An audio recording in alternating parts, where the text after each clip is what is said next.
the headphones, and the translation will be there in English. Yeah, so this is the blue box right there. Wonderful. So, I'm pretty nervous to start this discussion. I'm very thankful to all our guests of our discussion. Piedošana. Paldies. Ļoti nervozēju, jo tika uzsākta diskusija, un es gribēju pateikties mūsu viesiem, kas piekrita un pievienojas mūsu diskusijas pulkam. Un es sākšu varbūt par mūsu viesiem no tā tālāka gala. Mums ir mūsu kolēģis no okupācijas mūzeja, pētnieks Edvins Everts, Lipkes memoriāla direktore Lulita Tomsone, pētniece Aija Vandersteina, aktivists, jurists, Dāvis Lipkens biedrības United vadītājs un līderis. Un es pateicu jurists, jā. Un vēsturnieks un skolas 2030 eksperts Valdis Klišāns. Pareizi? Nu, to ekspertu var neminēt. Nu, bija pieminēts pats lampas mājaslapa. Nu, jā, labi. Un mani sauc Julija Tereščenko, es esmu Rīgas geta un Latvijas holokausta mūzeja izpildu direktori, un šodien es vadīšu un moderēšu šo diskusiju. Un mūsu temats ir, kādam ir jābūt holokausta mūzejam 21. gadsimtā. Un tā ir tā interesanta tēma, jo dažreiz varbūt, manuprāt, ik pa laikam pat bija, man liekas, pirms 5 gadiem vispār kaut kādas šaubas, vai vispār ir nepieciešams holokausta mūzejs. Šī tēma jau ir paradīta citos mūzejos. Un varbūt es aicinātu savus kolēģus un diskusijas dalībniekus izteikties par to varbūt jautājumu. Un pēc tam mēs varētu pāriet pie tās galvenas tēmas. Ja ir vajadzīgs, tad kādam tam ir jābūt. Kāds gribētu, es tam aicinātu, varbūt man patīk tā brīvība, un es negribētu, lai kāds būtu piespiests pēc kārtības izteikties. Tā kā, ja kāds vēlētos, var paņemt mikrofonu un varbūt arī sāksim. Labdien, jā, tiešām tēma ir patiesībā pietiekami nopietna, lai gan mēs tādā mēģinām saprast šo situāciju. Un, ja mēs pastamies to kopojumu, dotajā brīdī, kāda ir par Latvijas un arī pasaules vēstures izpratni, pamatskolās, vidusskolās situācija, dotajā brīdī nezīmējās pārlieku laba. Mums ir 9. klasē vēsturē vairs nav eksāmena, 12. klasē patiesībā lielākā daļa skolēnu var mācīties ļoti maz vēsturi, un tā pamatīgāk vēsturi apgūt tikai var viena maza daļa no visiem skolēniem. Ko tas nozīmē praksē? Praksē tas nozīmē pavisam skaidru vienu lietu. Pēc kādiem pāris gadiem, varbūt jau tagad, mēs par vēsturi zināsim ārkārtīgi maz, un viena daļa no šī stāsta ir arī par holokaustu. Un tas tāds ievadam, tāds kopainas uzzīmēšana no tāda mana skatu viedokļa. Un, protams, ja mēs pastamies vēl mazliet plašāk, vai mums pastāv vēstures fakultāte universitātē, tādas vairs īsti nav. Tātad, cik mēs ļoti novērtējam vēsturi zināšanas, man diezgan pesimistisks skats ar tomēr cerību nākotnē, jo ir tāda maza grupiņa, Klišāna kungs tādā skaitā, mēs cenšamies vismaz kaut ko izdarīt tādu, lai tomēr šīs vēstures zināšanas, teiksim tā, vismaz bāze būtu visiem. Ja? Ja es tā varētu izteikties, Klišāna kungs droši vien varētu papildināt, man uzreiz nepastarpināt. Ja jūs, piemēram, uzdotu 10. klasēs jautājumu jauniešiem, ko jūs vispār zinat vēsturē, tas tā ļoti jocīgi skan, vispār, ko jūs zinat vēsturē? Atbildes ir 3 Mēs zinām Pirmo pasaules karu, mēs zinām Otro pasaules karu. Tad, kad sāk runāt par šiem kariem, tad tu saproti, ka atšķirības starp tiem kariem nav nekādas viņu izpratnē. Trešā tēma, lai cik tas tā varbūt mums neliktos, dīvaini ir holokausts. Es gribu teikt to, ka mana pieredze, runājot ar visdažādākās pamatskolas beigušajiem absolventiem, kuri atnāk, sakomplektējās. Es strādāju hobija līmenī vienu dienu nedēļā Teiks vidusskolā. Tad holokausts ir šī trešā tēma, bet holokausts ir ārpus laika un telpas, jo šo citu zināšanu nav.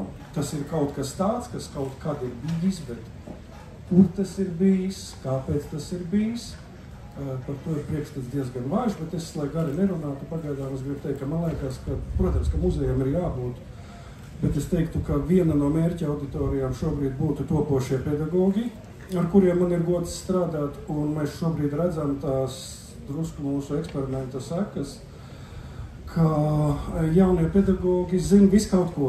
Ledus laušanu, sēdēšanu aplī, sadošanos rokās, spilvenu mešanu, izņemot vienu. Nezinu vēsturi. Olita? Pēc šo abu depresīvo vīru runām tagad Loli. Labais piemērs ir tas, ka gan uz okupācijas muzeju, gan uz muzeju, arī Rīgas geto muzeju un uz Lipas memoriālu ļoti bieži ierodas skolotāji, kas saka, tā ir 9. vai 10. vai 11. klase, viņi neko par holokaustu nezina, jūs viņiem visu izstāstiet. Kas ir nedaudz sarežģīti, īpaši tāpēc, ka Lipas memoriāls gadījumā, protams, mums ir jāapstāst, kas notika ar visiem pārējiem arī neizglābtajiem Latvijas ebrejiem, un jāiedod kaut kāds konteksts, bet patiesībā tā muzeja misija ir stāstīt par cilvēkiem, kuri par spīti visam vismaz mēģināja daļu šo ebreju glābt.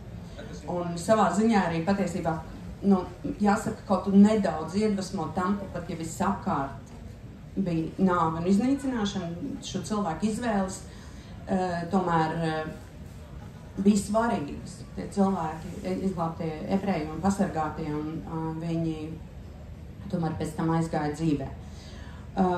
Otrs jautājums, par ko es domāju Rīgas geto muzeja sakarā, jo jūsu tēma ir holokausts Latvijā un Rīgas geto.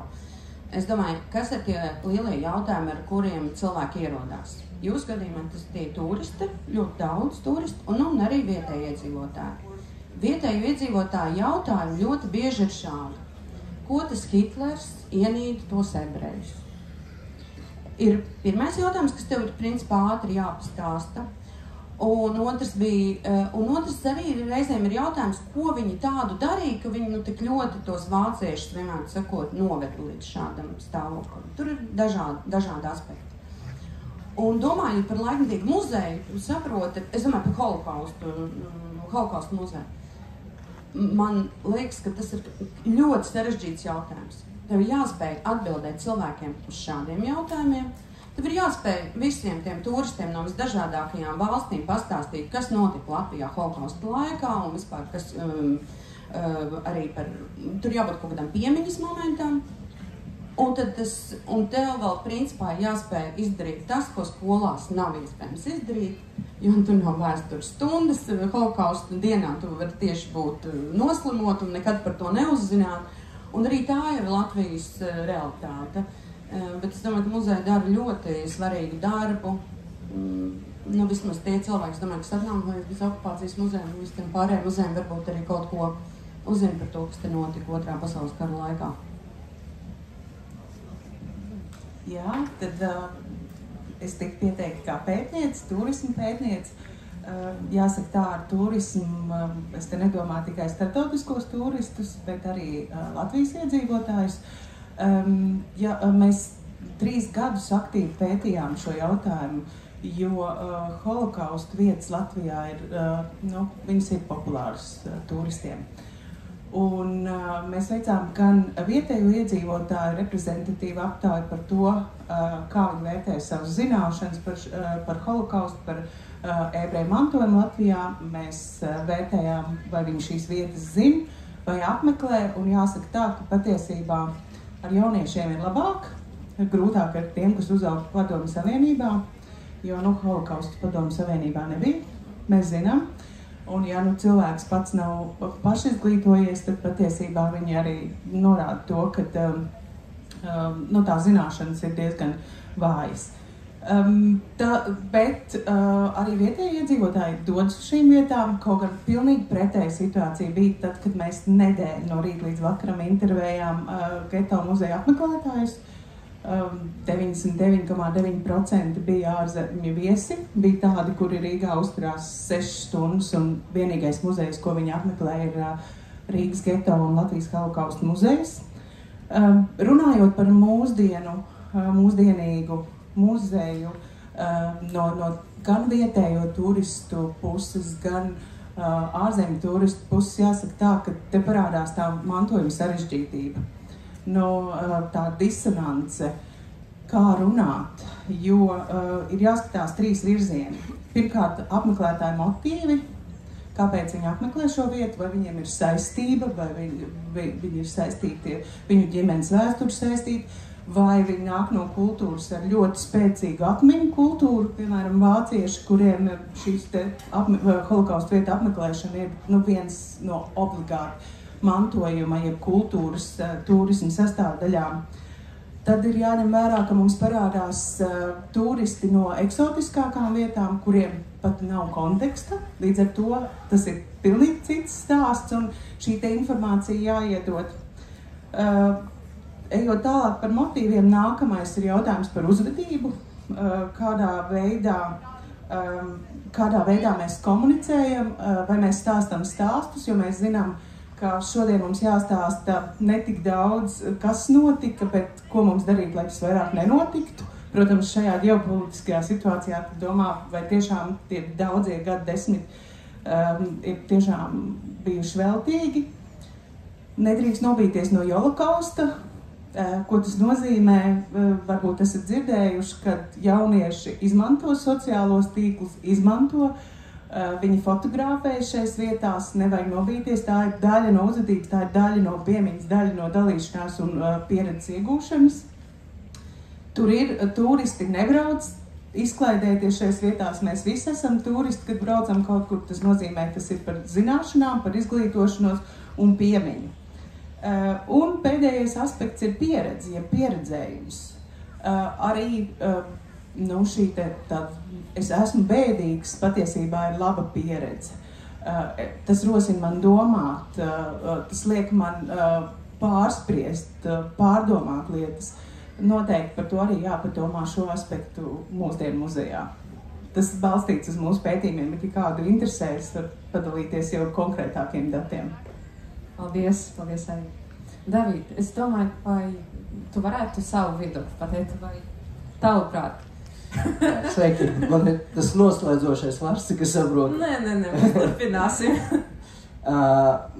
Īstenībā ļoti labi, ka kaut kādā ziņā, ka es esmu tas noslēdzošais šajā posmā, jo es esmu to augstāk pieminēto Latvijas ebreju pēctecis, vismaz no manas mātes puses, mana ģimene nāk no Latvijas, no Latgales un no Rīgas, no tēva puses, no Maskavas. Es teiktu, nav nevienam šeit noslēpums, kad 70,000, ja es nemaldos, Latvijas ebreji dzīvojuši Latvijā pirms 2. pasaules kara, un, ja es nemaldos, vēsturnieki man pielabos, 95% Latvijas ebreju kopienas bija iznīcināti. Jautājums bija par to, vai Latvijai, Rīgai nepieciešams holokausta muzejs. Man liekas, ka tas ir, ja Latvija grib būt nobriesta, stipra, neatkarīga valsts ar spožu nākotni, kuru mēs visi vēlamies kā Latvijas pilsoņi un patrioti, tad mums jāapzinās mūsu vēsturu, visas mūsu vēstures lapuses un 41. gads un 42. gads, kuros principā bija iznīcināta ebreju kopiena, Latvijas ebreju kopiena, tad tā ir daļa no Latvijas vēstures. Neapšaubāmi, kaut gan mēs visi zinām, ka Latvijas valdība, Latvijas valsts de facto nepastāvēja, bet de jure pastāvēja arī šajos gados.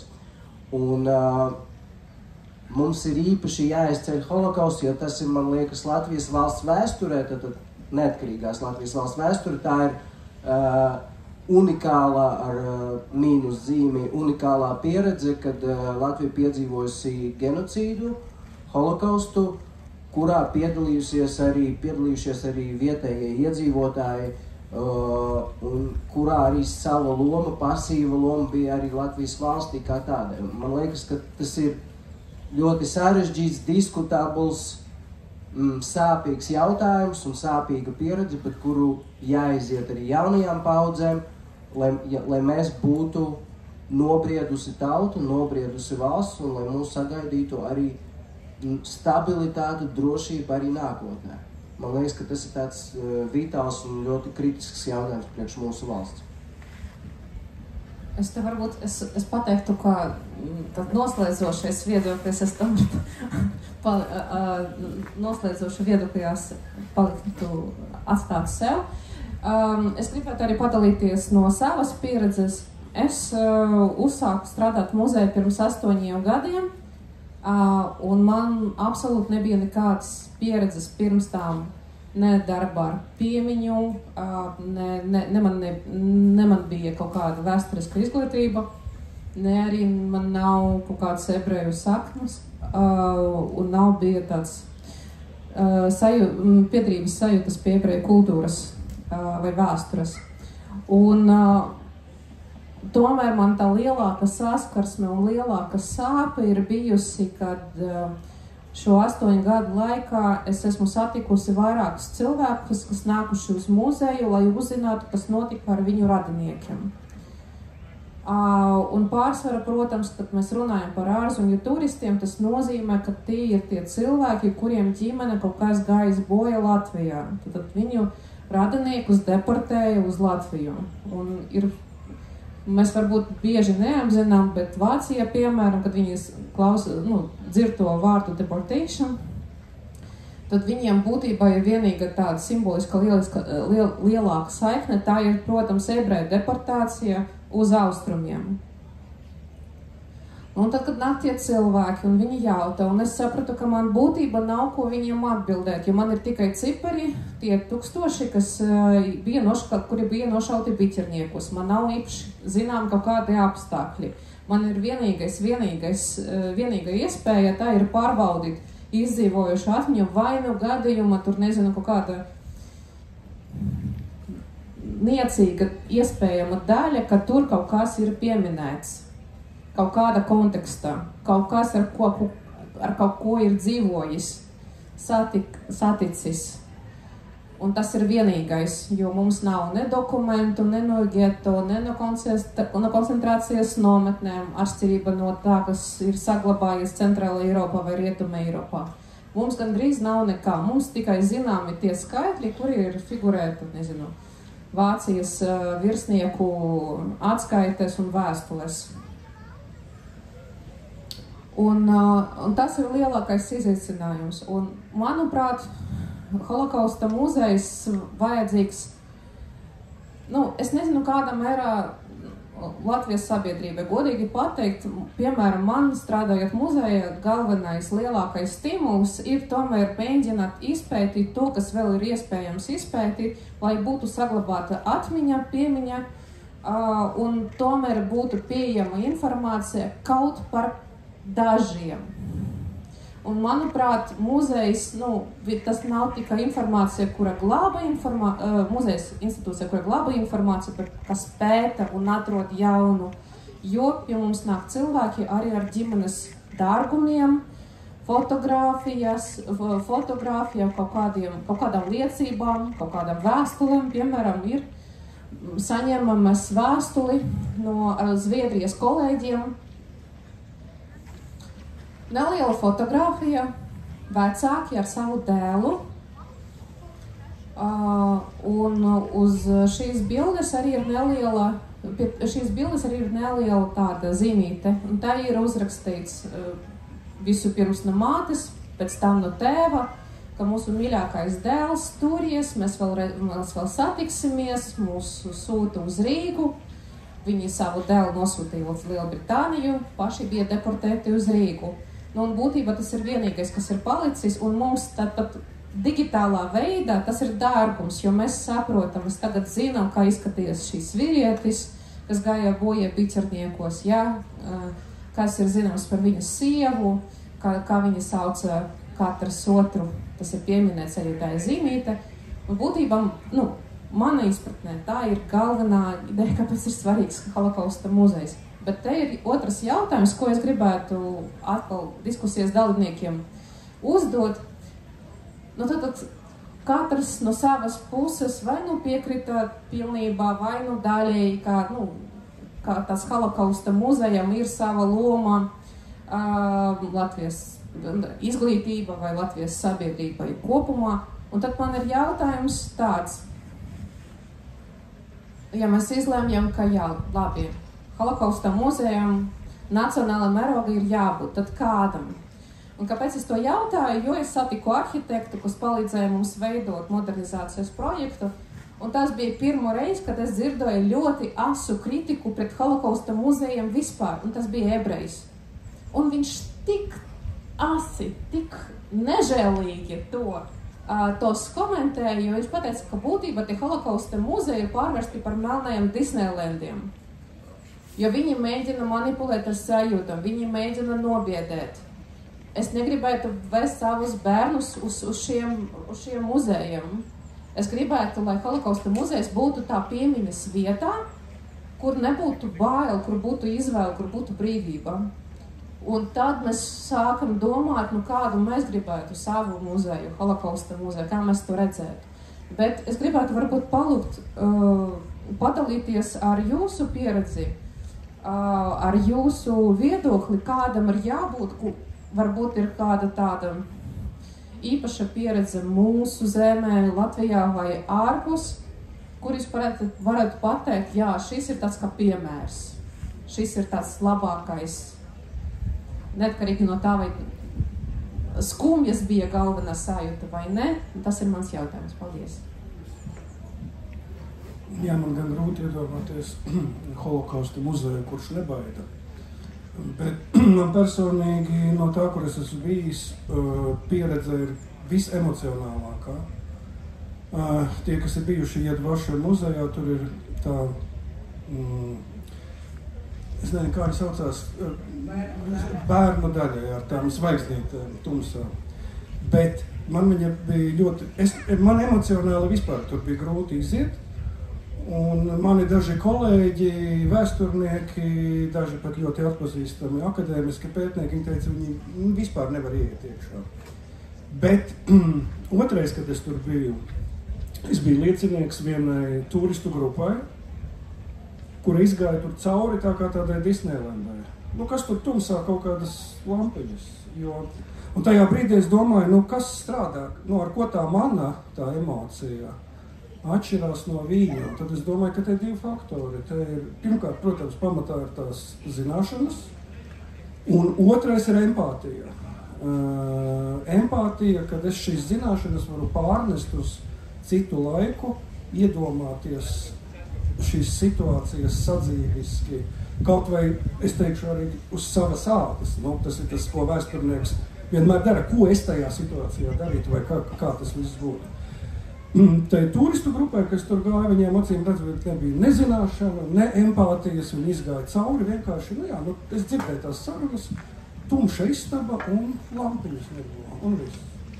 Es domāju, es neatbildu uz to jūsu jautājumu, kādam būtu muzejam, bet es gribu teikt, ka kaut kādam šādam emocionālajam piesitienam vajadzētu būt, un nobeidzu tikai savu runu. Es strādājot ar jauniešiem, vecumā no 16 līdz 23-24 gadi, es domāju, universitātē.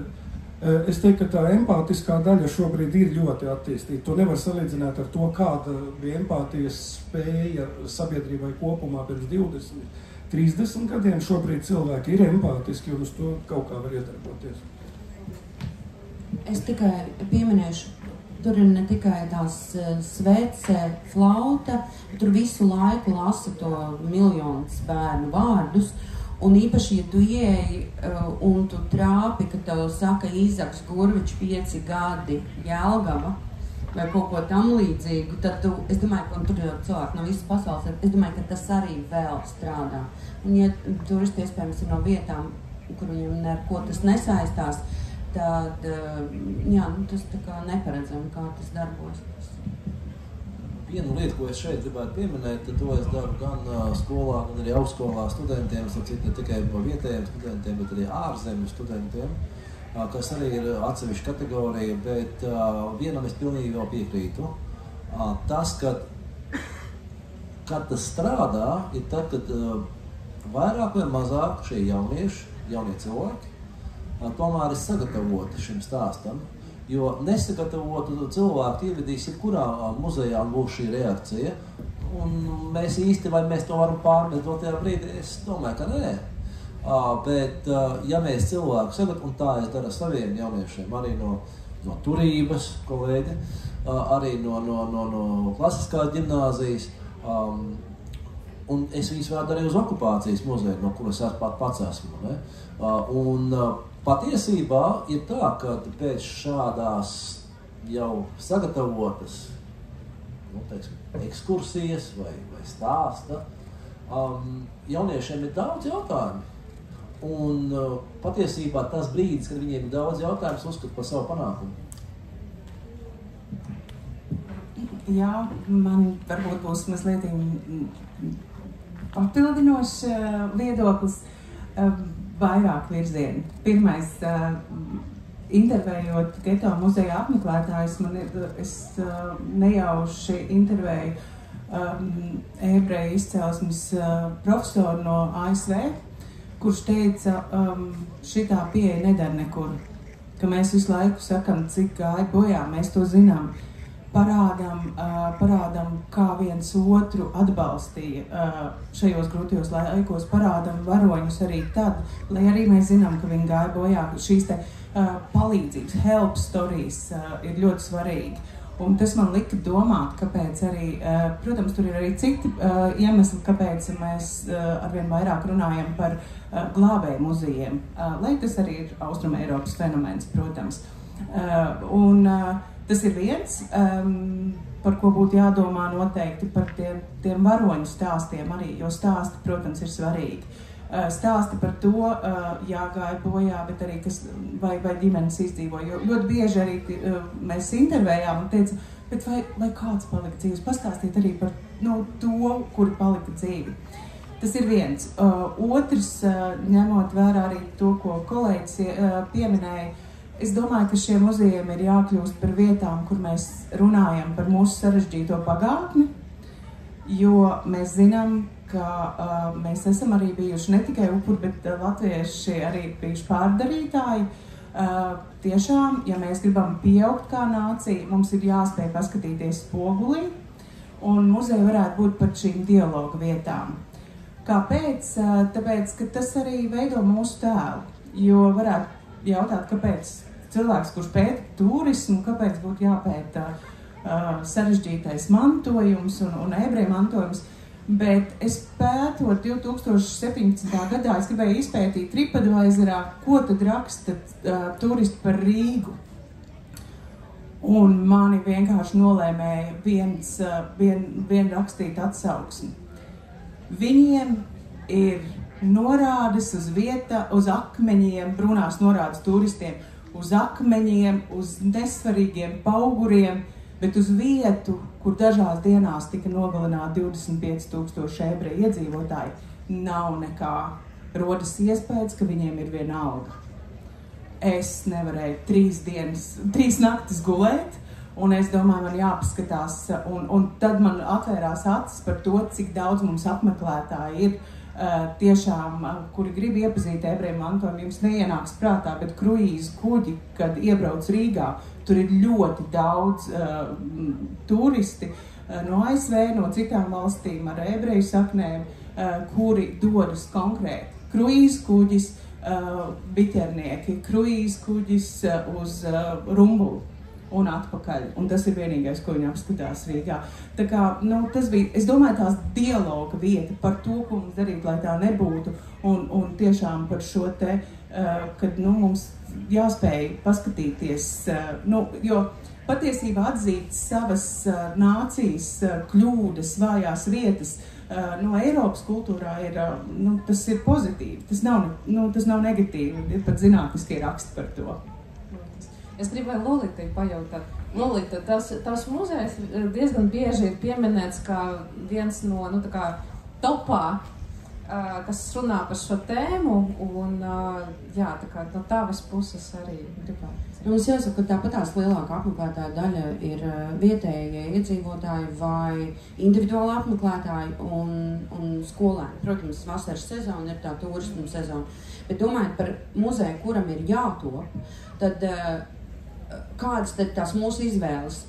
Kaut ko, kas piesaista turistus, tad mums ir labs piemērs Berlīnas ebreju holokausta muzejs, viss Libeskinda, viss tās salauztās plaknes un muzejs, kas ir arī memoriāls un arī piemiņas vieta, un kur tur var arī iziet to dārzu, kurā to apjūts. Vienkārši tu vari pastīties, kā arhitektūras tevi iedarbojās. Tu turēji gan, lai uzzinātu, kā apmeklē kā muzeju, gan kā memoriālu.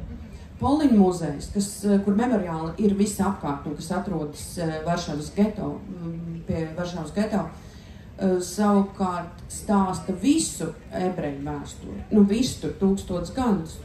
Un savukārt spēcīgākā daļas uzskatu muzejā ir uzreiz pēckara laiks, programma pēc tām, holokausta daļa, un ebreju glābēju stāsti, kuri nav vienkārši, tur ir stāsti ar drausmīgām beigām, tur ir arī posts, arī visi mēģinājumi glābt kādus ebrejus un nodevību un viss cits. Es domāju, ka Poliņu muzejs ir diezgan noturējies pret to valsts politiku, kas viņiem bija visu laiku, kas bija pisa politika, ka reāli visi poļi glābt tos ebrejus, un tur daži varbūt bija kaut kādi tādi ļaunāki cilvēki. Un tu vari redzēt, kā muzejs, kā atmiņa institūcijas spēja noturēties pret politisko spiedienu, kas arī ir vienkārši, muzejs, kas ir vienlīdz svarīgs gan tiem polistiem, vietējiem apmeklētājiem, viņiem ļoti liels skaits ir vietējiem apmeklētājiem, gan turistiem. Man liekas, ka tur viņi kaut kā ir atraduši to līdzsvaru.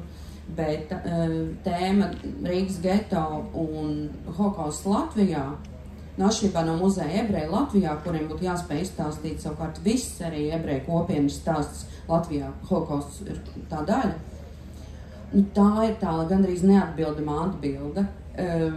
Tas, ko es te dzirdu, ir, ka tur jābūt memoriāla daļai, tur ir kaut kam tādam, kas, es nezinu, cilvēku liekas vecs akmeņus klusē, kas arī liecina par to, ka lielākā daļa ebreju kopienas, 90% šeit nav.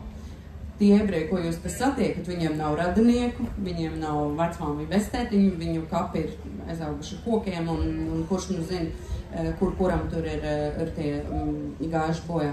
Man liekas, tā atbildība par piemiņu Latvijā, holokausta, ebreju kopienas, tas, man liekas, tā sarežģītā lieta, kā to visu līdzsvarot ar kaut ko, kas ir, es atvainojos, ir tāds holokausta turisms, es zinu, ka tu to tā neuztvērsi, bet principā, let's join the dark side, aizējam, tur jūtam, pārdzīvojam, un pēc tam pasakam, tie latvieši drausmīgi, antisemīti, pastieties, kas šeit notika. Un tad visi pēc tam nāk un prasa, jūs parunājat par tiem, kas bija kolekcionisti. Latvieši zina, ka viņi piedalījās holokaustā.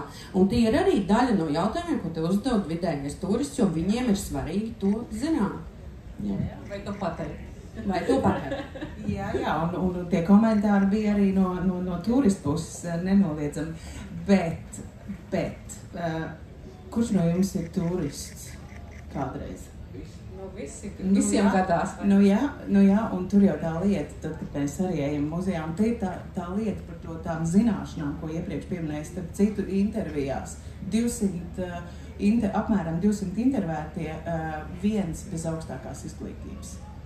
Mēs saprotam, kas tā ir par daļu kultūras, ja mantojuma turisti ir visbiežāk ļoti izglītoti, zinoši, tāpēc arī kaut ko noslēpt nevarēs droši vien, jā, tā kā, un tās turistu grupas bez tās bāzes, viņas ir tā kā vajag iekļaut tā kā tajā tūrē, tāda būs.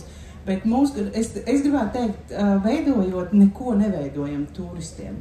Veidojam sev, bet padomājam, vai kā mēs varam nokomunicēt, lai arī tie, kas pie mums atnāk, viesi saprot. Bet veidojam pamatā sev. Intervējot, mēs arī vietējos iedzīvotājus intervējām par attieksmi, un Bauskā bija kundzīte, kur teica, meitiņ, mums viss ir jādara, visur jāliek norādes, viss ir jādara, tas ir priekš mums. Paldies. Es Dāvidam arī gribētu pajautāt par viņa pieredzi. Jā, man arī īstenībā ienāks prātā un atminējies apmeklējums Poļu muzejā, kurš bija arī pieminēts, kurš atrodas Varšavā, tieši Varšavas geto, kurš ir bijis, zina, Varšavas geto vidu, lielā mērā. Tas ir atkal, man liekas, mēs atgriežamies pie pirmā jautājuma, vai ir nepieciešams atsevišķi holokaustu muzejs, vai tomēr holokausta tēmai jābūt integrētai arī kopējā ebreju vēstures kontekstā, lai parādītu to lielo kontekstu un nerastos ne jaunajai paaudzei, ne pašiem, ka visa ebreju vēsture Latvijā reducējas līdz holokaustam, kas ir būtiski, jo tā tas ir, jo Latvijas vēsture un ebreji tas ir ļoti milzīgs, daudzveidīgs spožs un īstenībā, es atvainojos par tādu banālu izteicienu, veiksmes stāsts, jo ļoti daudzi izcili ebreji, izcili panākumi. Es neesmu atkal vēsturnieks, bet man uzreiz ienāk prātā Laimas fabrikas stāsts, kur pārtapusi par Elite Chocolate Izrēlā slavenu šokolādi, ka šobrīd ļoti, ļoti strauji ir pazīstama un ir ļoti garšīga, un tā veiksmes stāsts. Ir arī vairāki sabiedriskie līderi, kas ir ebreju izcelsmes, kas ir ļoti spožas personības un veikuši lielu ieguldījumu arī Latvijas attīstībā. Tad man liekas, ka Poļu muzejā ideja ir laba, bet īstenībā mana pieredze apmeklējot Poļu muzeju ir ļoti skarba, jo man, piemēram, radījies priekšstats par to, ka visa Polijas ebreju vēsture, un Polija bija valsts, kur bija vislielākā ebreju kopiena pirms Otrā pasaules kara, ir tādās drūmās krāsās un ir uzskatām un uztverama holokaustu un arī ebreju vajāšanu kontekstā, kas gribās ticēt, ka Polijā tā nesot bijis un ka man ir vienkārši izveidojies tāds subjektīvs priekšstats par to apmeklējumu. Es atceros, kad mēs apmeklējām to muzeju, mums bija, gīds bija ebreju izcelsmes sieviete, un man liekas, un es atceros, ka viņa tā tūra beigās, un tūrs bija ļoti ilgs, viņš ilga 3 stundas, tas ir ļoti liels muzejs, un viņa beigās raudāja. Jo tā vēsture ir tik skarba, un tur ir tik daudz sāpīgas lapuses tādā vēsturē, kad viņi beigās raudāja, tad izstāstot, izvedot mūsu grupu pa šo muzeju.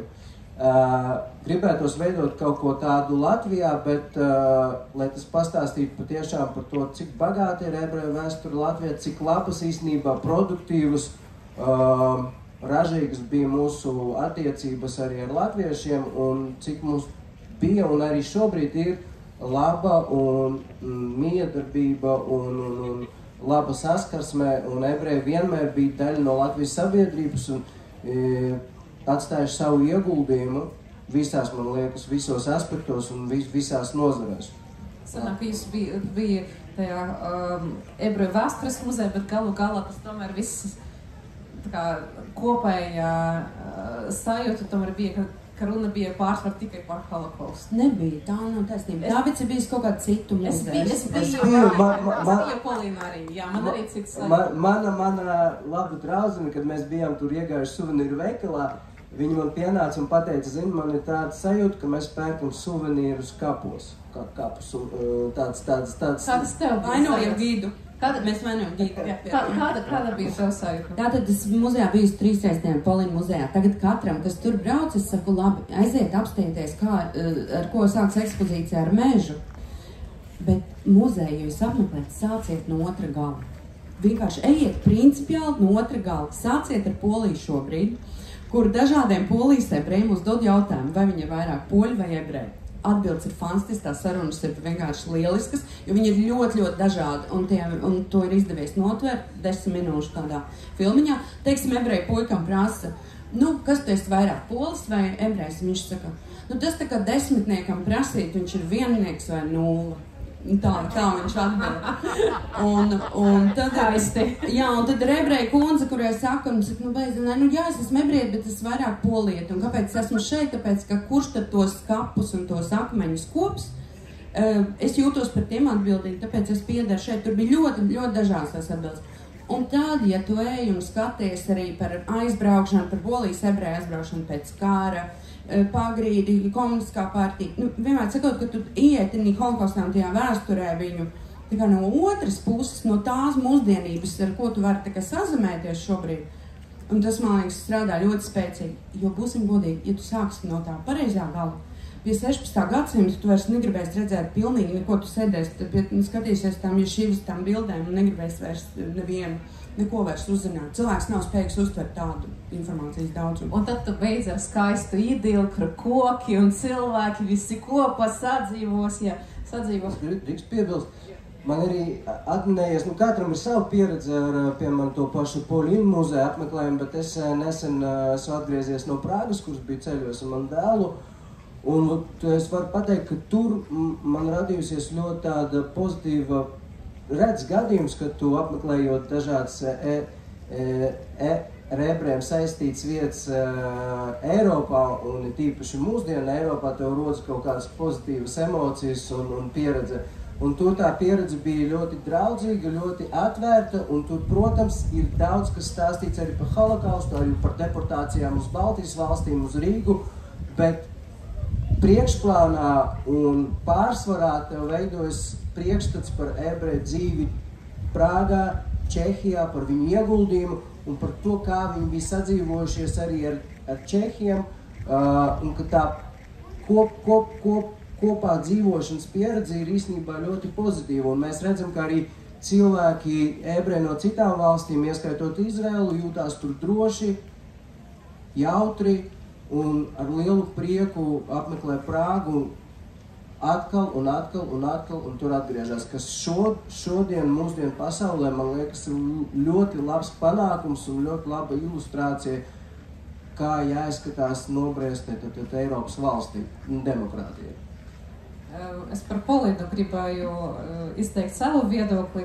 Man ir bijis tā, ka es biju tur pirmkārt kā vienkārši apmeklētāja, un pēc tam es aizbraucu uz semināru Polini, sapratu, ka būtībā šīs lielas muzejas, kurš no iekšienes godīgi pateikt, man ar visiem saviem labirintiem atgādināja Ikea lielu veikalu,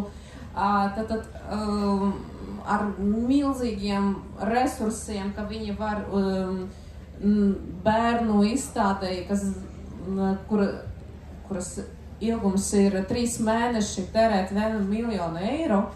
Tā ir tā liela tāda institūcija ar visādiem projektiem. Un pēc tam šī semināra ietvaros mūs aicināja uz nelielu muzeju pie institūtā. Tad, ja nemaldos, tas ir Varšavas getos atcelšanas tāds muzejs, neliels. Tur ir liela zāle, 2 tās zāles kopumā, 2 telpas. Un viena no tām ir izstādīti dokumenti, izlikti, kas bija atrasti jau pēc kara, un tur tas visādas zīmītes, kur rakstīja cilvēki, kad viņi zināja, ka viņu sūtīs uz Treblinku. Un kad tu redzi, ka tur ir tāda maza zīmīte uzrakstīta, ka viena māksliniece: lūdzu atceraties mani un manu 5-gadīgu meitiņu, viņa bija ļoti talantīga. Un tas mani uzrunāja daudz vairāk nekā liels muzejs, kur, vizuālais, audio, dokumentālais atkārto vienu un to pašu no vairākiem rakursiem. Arī holokausta sadaļā tāds pats.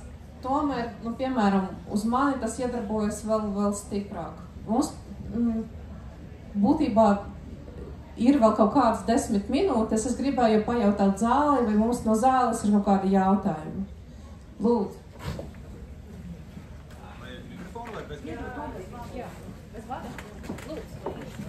Man ir jautājums, jūs vairāki runātāji, Mārtiņš Kapraks, Latvijas universitātē, vairāk runātāji pieminējāt nācijas nobriešanu kā tādu ļoti svarīgu faktoru un mērauku. Un tas man pamudināja domāt ne tik daudz par to, kāpēc vajag, bet kāpēc nav bijis vajadzīgs pēdējos 3-5 gadus. Man, zinot, kā ir mainījusies Latvijas atmiņu kultūra, vēstures politika, tā nekad nav bijusi statiska, un tā ir mainījusies laika gaitā.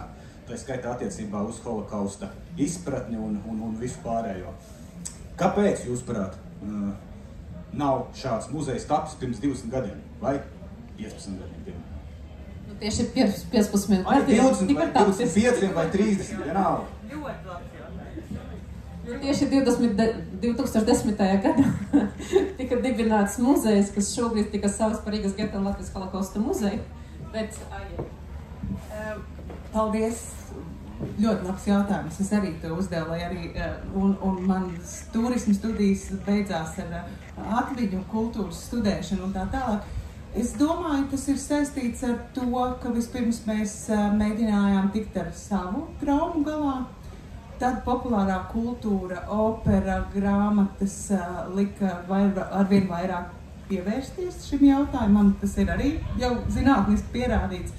Un mums, ja paskatāmies, kā Vācijā notika šī tikšana galā ar vēsturi, ja, Vergangenheits, Verwaltung, tad mums vienkārši ir tie 50 gadi Padomju Savienība. Un tad ir pašiem sava trauma, un tad mēs esam gatavi saprast, ne jau tikai latvieši te dzīvoja. Mēs esam daudz kas vairāk kā tikai latvieši. Un es domāju, tas ir loģiski. Mums vienkārši ir 50 gadu pauze tajā un tikšana galā ar savu traumu.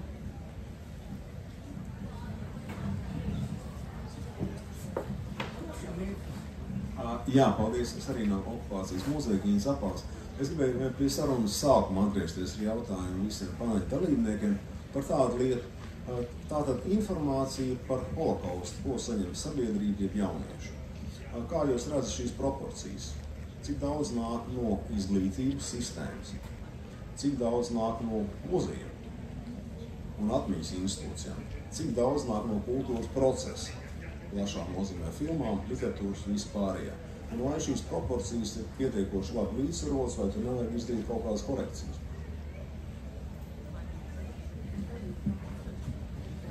Būtu droši vien ļoti liela uzliekstēšanās, ja es tagad mēģinātu kaut kādus procentus teikt, jo tas ir kaut kāda pētījuma jautājums. Bet ļoti labi, ko es ar savu to ilgstošo komunikāciju ar jauniešiem jūtu, ir tādi viļņi. Un pirms, man tagad būtu pateikt, 20 gadu atpakaļ milzīgs iespējas bija Šindlera sarakstam, lai cik tas tā banāli neizklausītos. Tie, kas vismaz 10 gadus pēc šīs filmas, man liekas, viņi ir Oskarus saņēma, taču toreiz vismaz 10 gadus holokausta galvenais informācijas devējs bija šī filma. Pēc tam jautājums ir, cik no ģimenes, no tā visa to man ļoti grūti pateikt, bet es jūtu reizēm, ka tas kaut kur ļoti dziļumos turpinās, un to es varu pateikt caur savas dzimtas pieredzi, jo negribu jūs nomocīt ar garu stāstu, bet es pavisam nesen uzzināju, ka mans vectēvs 2 nedēļas ir Līvānu 2 ebrejus glābis, vai mēģinājis nesekmīgi izglābt savā šķūnī, ticis nodots abiem ebrejiem brāļi Nohumi no Līvāniem, viņus nošāva, pareizāk sakot, manam vecam tēvam iedeva revolveri un teica, nošauj, ja tu gribi pats palikt dzīvs, bet tā, ka viņš bija invalīds, fiziski viņš bija izšāvis gaisā, viņiem ļāvis aizmukt mežā, viņus pēc tam noķēra un nošāva. Bet to es uzzināju kad? To es uzzināju pirms 10 gadiem, kad mana vecā tēva dēls, kurš nav gan mans tēvs, bet man tēva brālis, to ļoti klusi stāstīja. Jūs domājaties tātad? Mūsdienās gandrīz. Un es domāju, kāpēc? Un izrādās, ka tas mans vecais tēvs visu dzīvi, dzīvodams Padomju Savienībā un Latviju viņš neatkarīgo nepieredzēja, viņš ir visu laiku baidījies. Ja? Viņš ir visu laiku baidījies. Un viņa dēls pat šodien par to mēģināju tā klusi teikt, tu zini, tu tur esi vēsturnieks, es tev izstāstīšu. Tādējādi es pie jauniešiem kaut ko šo te tādu bišķiņu reizēm manu, bet uzreiz gribu pateikt vienu lietu. Šobrīd jaunā paudze nepieņem to domu, ka latvieši piedalījās holokaustā. Tas arī ir ārkārtīgi svarīgs domāt par muzeju. Jā, tie bija kaut kādi ļaunie vācieši, jā, nu, protams, jā, bet to, ka bija vietēji iedzīvotāji, to nē. Un es nobeidzu runu, atbildot Gintam.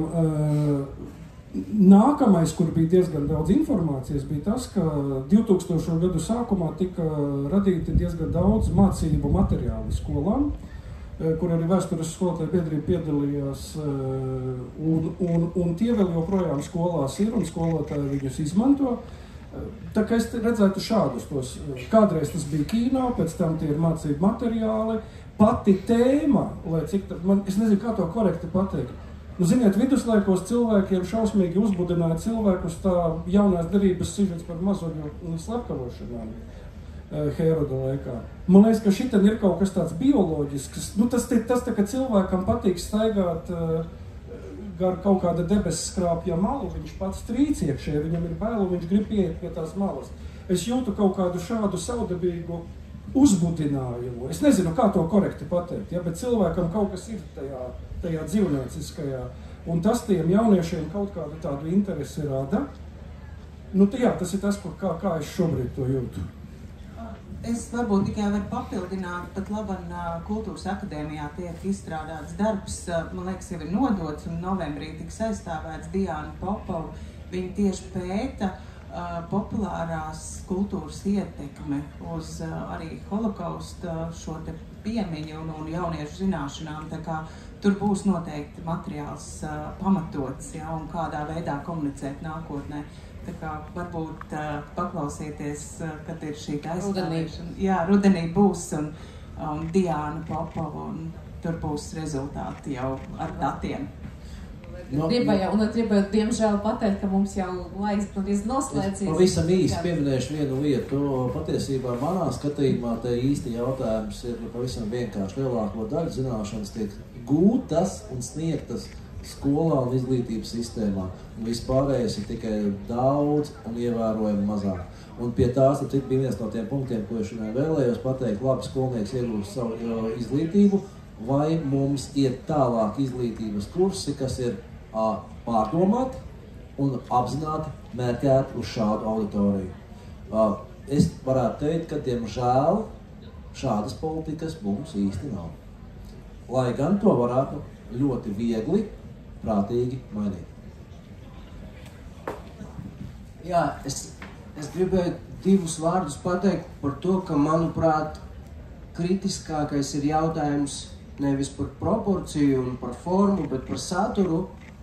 Un šeit gribētos, lai gan izglītībā, gan mākslā, gan runājot par muzejiem, par citām mākslas izpausmēm, lai būtu gan jauniešos, gan vispār cilvēkos kaut kāda refleksija un empātija par to, ka mūsu tautieši, arī mūsu vecāki bija daļa no šī stāsta, šī valsts bija daļa no šī stāsta, kas šeit notika, gan sāpīgā daļa par tiem cilvēkiem, arī tiem latviešiem, ne tikai latviešiem, kas piedalījušies holokaustā šeit, arī par tiem, kas glāba, un man šeit īstenībā es atminos Margera Vestermana vārdus, viens no pazīstākākajiem izdzīvojušiem, kurus daži no šeit klātsošiem pazīst arī personīgi.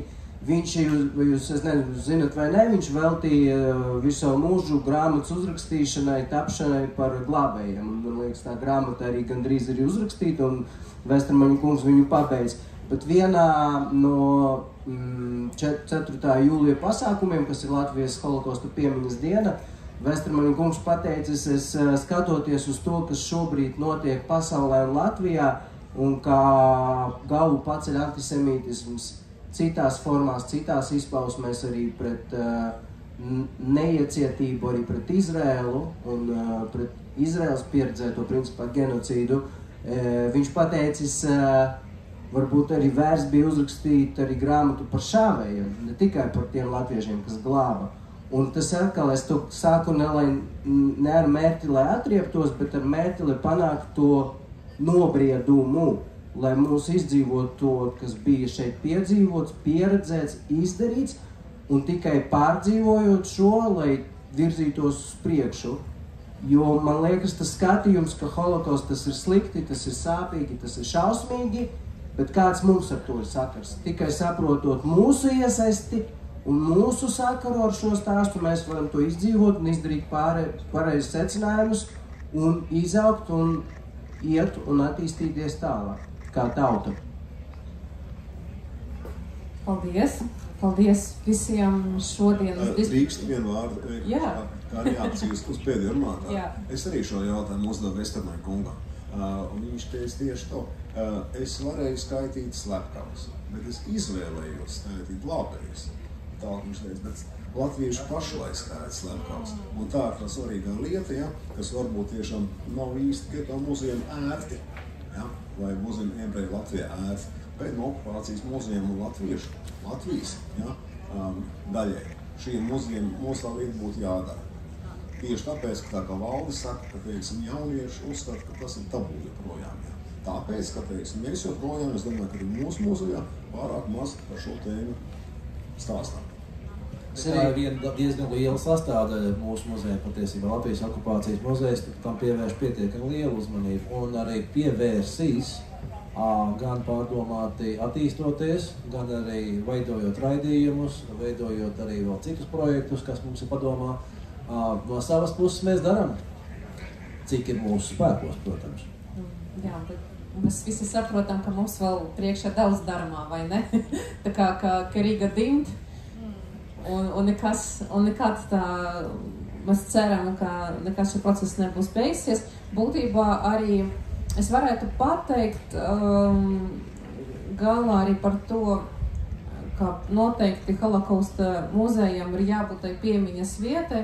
Es gribētu te arī vienu svarīgu aspektu pateikt. Mums muzeja ārpusē ir lielas piemiņas siena ar vārdiem, un tur ir jautājums, no kurienes mums ir tie bojā gājušo vārdi, un tas ir tā arī jau liels process bija izpētīt, un tas vēl nav līdz galam pabeigts, ja, jo nav mums sarakstu no vācu virsniekiem, vāciešu virsniekiem, kurus cilvēkus viņi nogalināja, ja, jo dažreiz tas bija haotiski, dažreiz tas bija stihiski, vienkārši kādu lielu cilvēku grupu nogalināja mežā bez jebkādiem sarakstiem, ja? Un kā bija tas darīts?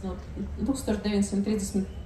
gada Latvijas skaitīšanas tika izņemti ebreji, pēc tam no tiem bija izņemti visi, kas bija deportēti, visi, kas izdzīvoja, visi, kas nomira ar dabisko nāvi, visi, kas bija zināmi, kas ir evakuējuši, un tā aptuveni tika veidot šīs saraksts. Un tas ir izlikts uz sienas. Protams, datu bāzes digitālajā vidē ir daudz vieglāk labojamas, daudz vieglāk adaptētas, mainītas, bet tik un tā ir šī siena ar vārdiem, kaut kādām kļūdām.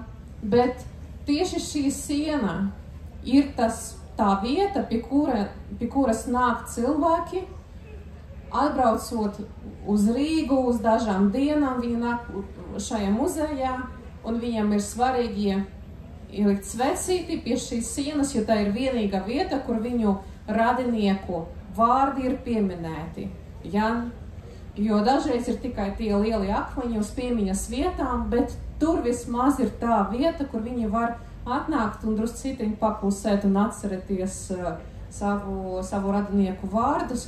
Un, manuprāt, tā varbūt arī ir tā svarīgākā misija, lai tāda vieta būtu, kur atminēt, pieminēt un pētīt. Un ar to varbūt es gribētu mūsu skaistu diskusiju, jo bija ļoti patīkami un skaisti redzēt, ka mums ir daudz ko teikt. Un paldies jums visiem par dalību, par vārdiem. Paldies jums visiem par uzmanību.